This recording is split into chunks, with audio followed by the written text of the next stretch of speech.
Today I'm going to be showing you these Enjoy Basic curtain rods or shower curtain rods that I recently purchased. Now this is going to be a 2-pack, right? So you are going to have the ends for both of the different two different curtain rods. You could combine this to make one big long one if you wanted to, because essentially how these are going to go together is they're just going to like screw into position one into another. So you could certainly do that, use all of these or some of these. Now it is important to note that with these Enjoy Basic ones, that you're going to have to adjust. Like there are some solid pieces in here, and then there's two of these tension ones that go in and out. So let me get you the measurement on the different solid ones. So you've got the solid one here that's longer, solid one here that's shorter, and then you've got the tension one as well. And then I'm going to hang them up and see how strong they are in regards to holding things. So the short one is going to be right at 13 inches or so to where it screws in at. And then the long one, obviously one will go inside of it, but that's going to be 16.5 inches.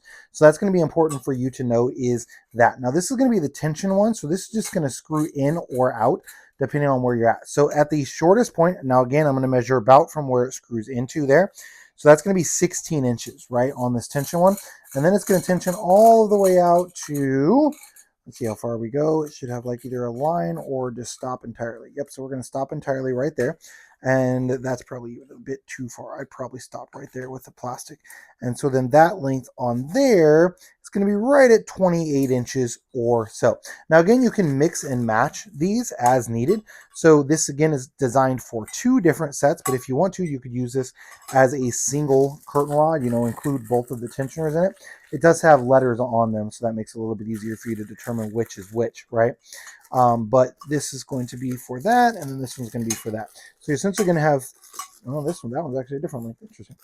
Okay, so you're going to have, this is going to be 1, 2, 3, 4 of the short, and then 2 of the long. So 2 short for each one, 2 long for each one, and then 1 tension for each one. And then, of course, you could combine them as well.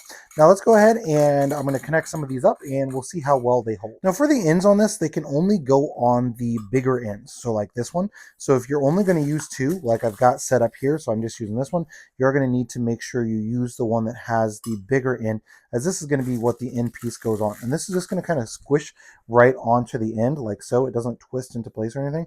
It literally just, this is kind of has like a plastic end, and it just kind of squishes right onto there. Now this is going to be like a rubber thing as well, and then the same on this end, and then obviously I can tension it out like so. So I'm going to go ahead and put it on to a door frame, and we're going to see how well this tension works. So I just have it kind of hung up here in between our doorway just to kind of show you. Now it does make it a decent connection, but if you're just like doing it into a drywall, it is going to be kind of difficult to get it really, really tight on there. So you can see I can kind of still move it, which means I'm not gonna be able to hang a ton of stuff on it. You're gonna wanna make sure that it's making a good solid connection against something relatively flat. So this one here, this wall here, because of the texture that's on it, it's not necessarily holding up the best in the world.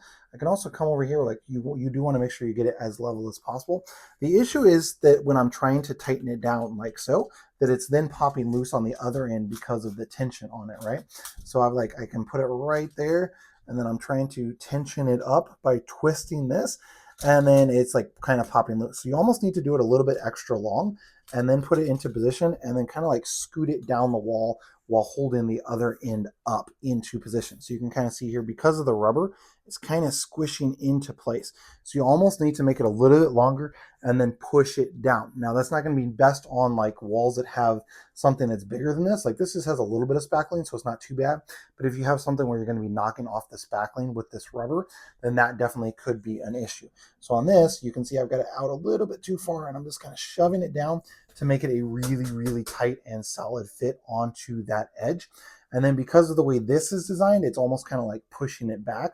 And so it's not making a really solid set. So you want to make sure wherever you're putting it at, that it is making good solid connection and it's flat on both of the sides, so that way it doesn't pop loose. But as it is, if you just kind of tension this out just a little bit extra and then kind of push it down into position, that seems to work a little bit better than trying to tighten this up when it's already in the position. But overall, you can see I can get it pretty sturdy, like even banging on it, it's still holding pretty nicely up there. And one last thing I do want to mention, this does come with these little feet thing. So this is going to make sure that it doesn't move at all. So you're just going to want to screw these into the wall, whether you use these drywall mounts that it comes with, or if you can get it into a stud, even better. That will ensure that it doesn't have that slipping issue.